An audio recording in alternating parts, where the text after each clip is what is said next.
आता दीक्षाभूमी समितीने press conference घेतली आहे, लोकांचा सपोर्ट मागितलेला आहे। दीक्षाभूमीचं जे चौथं गेट आहे त्या चौथ्या गेटच्या बाजूला एक बिल्डिंग बनत आहे आणि ते बिल्डिंग हटवण्यासाठी प्रेस कॉन्फरन्स झाली, त्याबद्दल तुमचं काय मत आहे? नमो बुद्धाय, जय भीम। माझं नाव शिल्पा नागदेवते।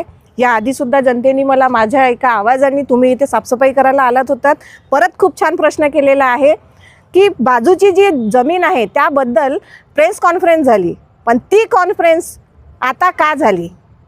ही प्रेस कॉन्फरन्स 2018 ज्या वेळेस कलेक्टर साहेबांनी ती जमिनीची मागणी केली आणि तो रिझल्ट येण्याच्या आधी जर समितीने ही प्रेस कॉन्फरन्स घेतली असती आणि जनतेचा सपोर्ट मागितला असता तर कदाचित जनतेने त्यांना भरभरून सपोर्ट दिला असता। परंतु ते कधी मागत आहेत? 2018 ही जे केस होती ती डिसमिस झाली, त्याचे पुरावे आहेत आमच्याकडे।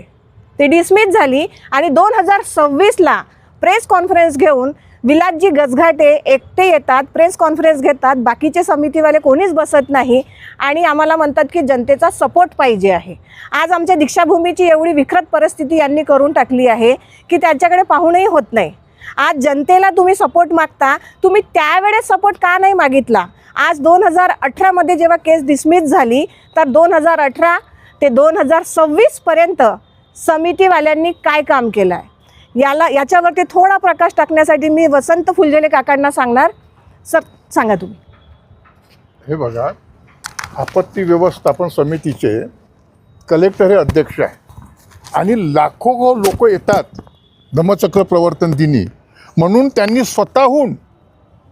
स्वतःहून त्यांनी पत्र दिलं की बा ही जी चौथा गेट आहे हा जनतेच्या आपत्ती व्यवस्थापनच्या नावाखाली हा रोड तरी ओपन करा, म्हणजे कमीत कमी जनता डायरेक्ट त्या रोडवरती पोहोचेल। ही पत्र यांना मिळाल्यानंतर कृषी विभाग कोर्टात गेलं आणि ते प्रकरण दर्ज झालं। प्रश्न असा आला की त्यांनी स्टे घेतला। त्यावेळेला कमिटीने जर इंटरव्हेन्शन केलं असतं त्या प्रकरणामध्ये तर कलेक्टरच्या बाजूत मजबूत झाली असती, जनतेला वाटलं असतं आणि जनता यांच्यासोबत राहिली असती, नाही खरंच चौथा गेट आम्हाला ओपन पाहिजे। त्यांनी 1 महिना वाट पाहिली, हायकोर्टाचं प्रकरण असते, तात्काळ निकाली काढावं लागते। त्यांनी दुसऱ्याच महिन्यामध्ये ते प्रकरण डिसमिस केलं आणि डिसमिसच्या 10 वर्षानंतर आता तुम्ही जर म्हणत असाल 8-10 वर्षानंतर की ती जमीन आम्हाला, अरे तेव्हा झोपले होते गावात, तुम्हीच होते ना त्या कमिटीवर, आज कसं काय जनतेला सपोर्ट मागता? म्हणजे तुमच्या इंटरनल प्रकरणात जर काही झालं तर तुम्ही जनतेकडे येताना सपोर्ट मागता, त्यावेळेला काय झोपले होते का तुम्ही? हाही प्रश्न आपल्या मनामध्ये आला। आपण त्याच्या विरोधात नाही, आमची मागणीच आहे की ती 25 एकर जे कृषी विभागाला दिलेली आहे, आपल्याला 61 ही जमीन मिळालेली आहे आणि त्याही वेळेला आपली मागणी होती की 25 एकरची जमीन कृषी विभागाची आहे, 61 आम्हाला जमीन मिळाली आणि 75 ती जमीन वाटप करण्यात आलेली आहे कृषी विभागाला। त्यांनाही माहीत होतं की जमिनीची यांना गरज पडणार आहे आणि म्हणून त्यांनी काय केलं, जमीन अलॉट झाल्याबरोबर मोठ्या मोठ्या बिल्डिंगा उभारल्या। कशासाठी हो? आपल्याला बौद्ध लोकांना एक प्रेशराईज केलं। सीमित जागेवरती बौद्ध जनता काय करणार आहे? कितीही सौंदर्यकरण असलं पण जागाच नाही, त्या सौंदर्यकरणाचा उपयोग काय?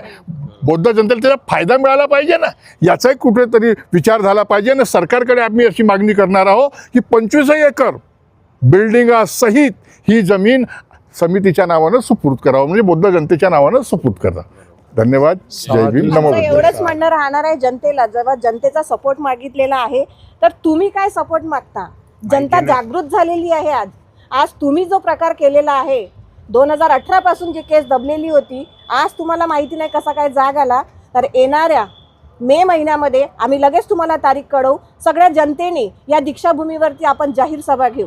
जनतेला आव्हान आहे की खरंच ती जमीन कृषी विभागाची जमीन ही आपल्याला दीक्षाभूमीच्या चौथ्या गेटसाठी मिळायला पाहिजे। त्यासाठी आपण सगळी जनता ॲक्शन घेणार आहोत। समितीला बरखास्त करणं सर्वात महत्त्वाचं झालेलं आहे। आतापर्यंत डोळे झाकून जनता होती, स्मारक समितीला सांगणं आहे आम्ही जनता आतापर्यंत झोपलेलो होतो, आता जागे झालोय। नमो बुद्धाय, जय भीम।